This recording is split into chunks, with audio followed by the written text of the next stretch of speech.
2005 সালের ঘটনা। মনে রাখবেন, আল্লাহর একজন বান্দা, নাম হলো সোহাগ। নাম কি? সোহাগ। সোহাগ একজন যুবক মানুষ, বাড়ি হলো সিলেট। তার আগের থেকেই তার একটা ছিল, আশা ছিল, সে একটা নেককার পরহেজগার একটা মেয়েকে বিবাহ করবে। জোরে কোন সুবহানাল্লাহ। ও যুবক ভাইরা, কি নেককার মেয়ে চাও নাকি বদকার মেয়ে? আলহামদুলিল্লাহ। শুধু লাল চামড়া দেখা পাগল হয়ে না যুবক ভাইরা, কপাল কিন্তু ফাইটা যাইব। কি হবো? কপাল ফাইটা যাইব।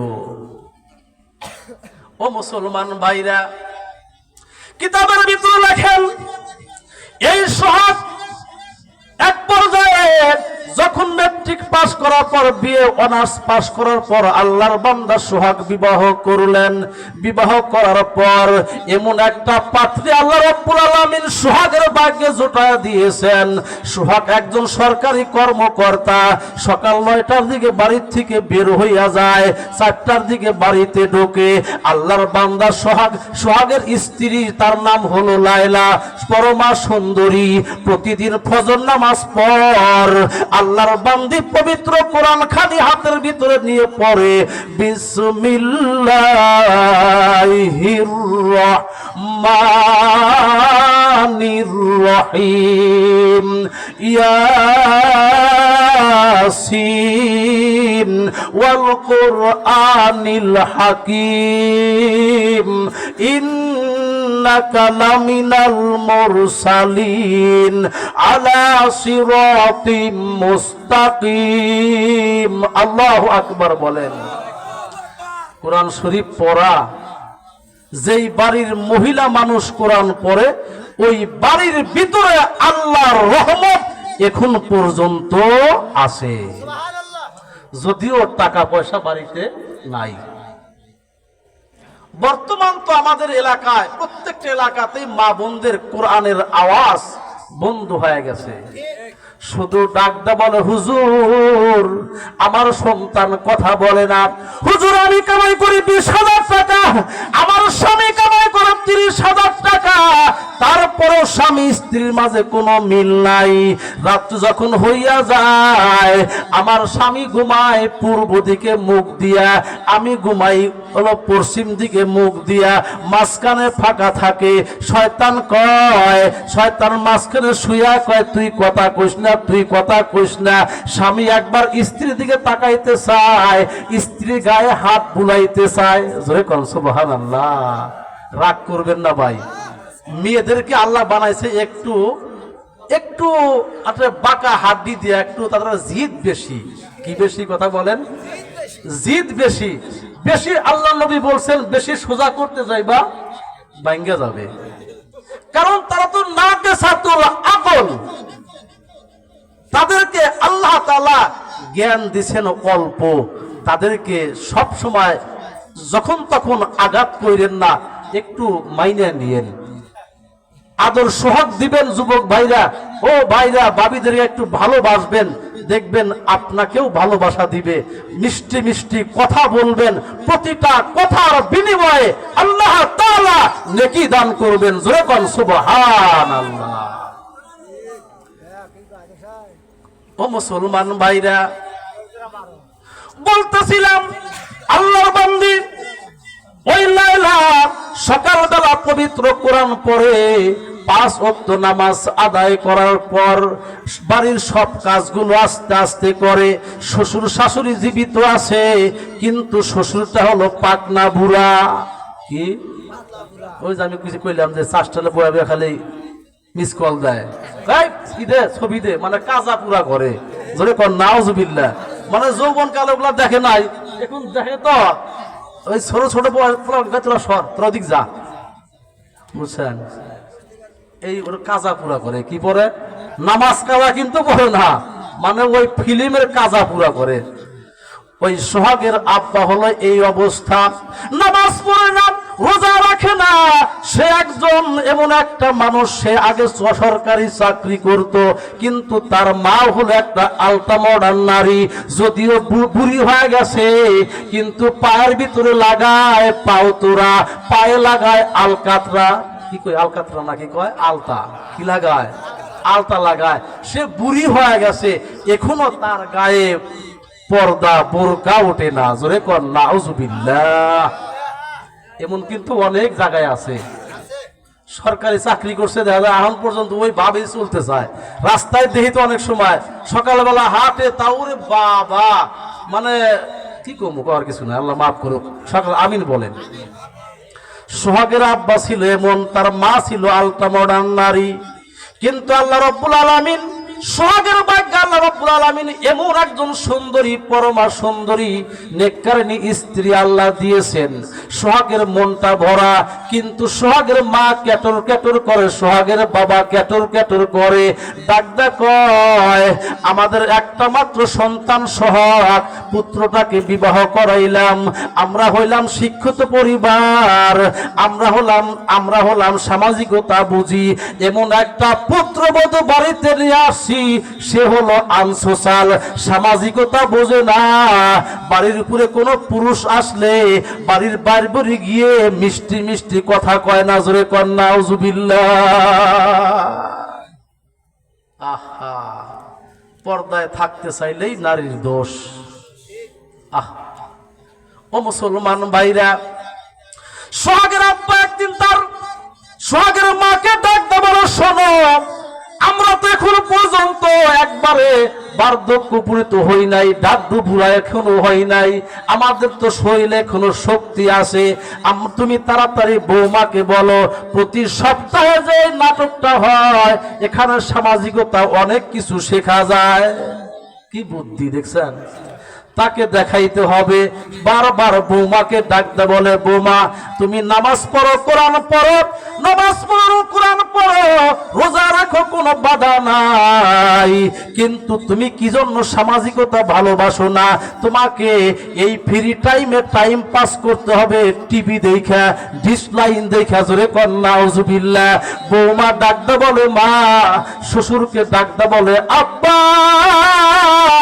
আপনি বিশ্বাস করবেন কিনা জানি না, যখন আমার বয়স হয়েছিল 9 বছর, ওই 9 বছর থেকে আমি আল্লাহর কাছে দোয়া করেছিলাম, আল্লাহ তুমি আমার জন্য এমন একটা বর ঠিক করে দিও, যেই বর 5 ওয়াক্ত নামাজ পড়বে আর আমাকে পর্দায় রাখবে। জোরে কোন সুবহানাল্লাহ।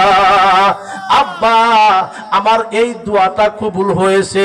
2 নাম্বার আল্লাহর কাছে দোয়া করেছিলাম, আল্লাহ গভীর রজনীতে উঠে দোয়া করতাম, আল্লাহ আমার যেই বাড়িতে বিবাহ হবে ওই বাড়িতে যেন 24 ইঞ্চি থাকে না।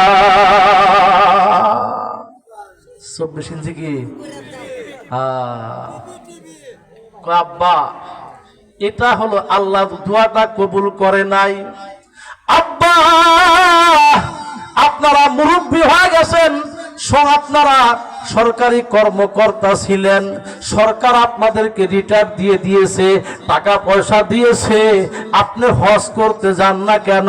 আপনি হজ করেন, যাকাত দেন, গরিব মানুষের অধিকার আদায় করে দেন, আত্মীয় স্বজনকে দেখাশোনা করেন। আব্বা আপনার মতো মানুষের আর এই টিভি এন্টিনা দেখা আর সময় নাই। এবার বৌমাকে ডাকতে বলে, তুমি ছোট্ট লোকের বাচ্চা, তুমি কেন আমাকে উপদেশ দাও? জোরে কর নাউজুবিল্লাহ। ওটা কি ইব্রাহিম তা হয়? হ্যাঁ বাবা চুপ করে বলেছেন। হ্যাঁ ও মুসলমান ভাইরা, আল্লাহ রাব্বুল আলামিনের বান্দী যখন শ্বশুরকে এই কথা বলল, এবার ওই আল্লাহর বান্দী অসহায় নারী ওখান থেকে 2 চোখের ফোঁটা পানি ফেলে ফেলে আস্তে আস্তে তার রুমের ভিতরে ঢোকার পর 2 রাকাত নামাজ, নফল নামাজ পড়ে আল্লাহকে ডাকতে বলে, রব্বুল আলামিন আল্লাহ তুমি আমার একটা দোয়া কবুল করেছো, আর একটা দোয়া কবুল করো নাই। আল্লাহ আমার কোনো দুঃখ নাই, আল্লাহ তুমি তুমি আমার শ্বশুর শাশুড়িকে তুমি হেদায়েত দান করো। ও মুসলমান ভাইরা, আল্লাহর বান্দি আবার কোরআন শরীফটা হাতের মধ্যে নিয়ে বসেছে। এবার শাশুড়ি তাকে জোর করে উঠাইছে, চলো যাই, ওই আমাদের রেস্ট রুমে যাই। এবার শাশুড়ির কথা শুনে লায়লা আস্তে আস্তে রুমের ভিতরে ঢুকলো। ঢোকার পর ওই শ্বশুর ওই টিভির রিমোটটা, ডিসলাইনের রিমোটটা হাতের মধ্যে নিয়ে টিভিটা অন করে দেওয়ার সঙ্গে সঙ্গে আল্লাহর বান্দি ওই লায়লা সোহাগের স্ত্রী মুহূর্তের ভিতরে দুইটা চক্ষু নিচের দিকে দিল। জোরে কর সুবহানাল্লাহ। শাশুড়ি ডাকতে বলে, লায়লা কি ব্যাপার, তোমার চক্ষু নিচের দিকে কেন? ডাকতে বলে, মা আপনি কোরআন শরীফ পড়েন নাই, কোরআন তরজমা আপনি বুঝেন না। আল্লাহ রাব্বুল আলামিন বলেছেন, কুল্লিল মুমিনাতি ইয়াগুদুনা মিন আবসারিহিন্না ওয়া ইয়াহফাজনা ফুরুজাহুন্না। আল্লাহ বলেছেন, নবী আমার, আপনি আপনার উম্মতের নারীদেরকে বলে দেন, যখন পুরুষ সামনে পড়বে সঙ্গে সঙ্গে যেন চক্ষু নিচের দিকে নামায়। এখানে তো কোনো পুরুষ নাই, আমি হইলাম তোমার শ্বশুর। এবার পুত্রবধূ ডাকতে বলে, আব্বা ওই যে আপনি টিভি অন করার সঙ্গে সঙ্গে টিভির ভিতরে পুরুষকে দেখা যায়, এটা তো কোরআনের আইন লঙ্ঘন হয়, আমি পারবো না। এবার ডাকতে বলে, শোনো, যদি তুমি আমাদের কথা অমান্য করো কিন্তু তোমার অসুবিধা হয়ে যাবে, জীবন চলে যেতে পারে, কিন্তু আমি টিভি দেখবো না। জোরে কোন সুবহানাল্লাহ। ও মুসলমান ভাইরা, এবার শাশুড়ি তার পিছন দিকে বসে আসে, মাথাটা ধরে এবার টিভির দিকে বলছে, বৌমা তোমাকে এই টিভির পর্দার দিকে তাকাইতে হবে, চোখ তুলে তাকাও। এবার আল্লাহর বান্দি মনে মনে আল্লাহকে ডাকতে বলছে, আল্লাহ আমি জীবনে টিভির সামনে আমি চোখ খুলি নাই, আমি কোন পরপুরুষকে আমি মনোযোগ সহকারে কোনোদিন দেখি নাই। আল্লাহ তুমি তো রহমান, তুমি তো সাত্তার, তুমি তো সবকিছু দেখো, তুমি তো বাসির, তুমি তো সব সময় দেখো। আল্লাহ তোমার কুদরত একটু জোহার করে দাও। ও মুসলমান ভাইরা, শাশুড়ি যখন পিছন দিক থেকে ধাক্কা দিয়েছে, মাথাটা জোরে যখন তাকে ওইদিকে তাকানোর কথা বলছে, শ্বশুর ডাকটা বলো, ও ফহিন্নির পোলা, তুমি তো ফহিন্নির বিড়ি, তুমি এইদিকে তাকাও। আল্লাহর বান্দি যখন তাকাইছে, তাকানোর সঙ্গে সঙ্গে আল্লাহ রাব্বুল আলামিন ওই টিভির ভিতরে আল্লাহ আগুন ধরা দিয়েছে। জোরে কোন সুবহানাল্লাহ।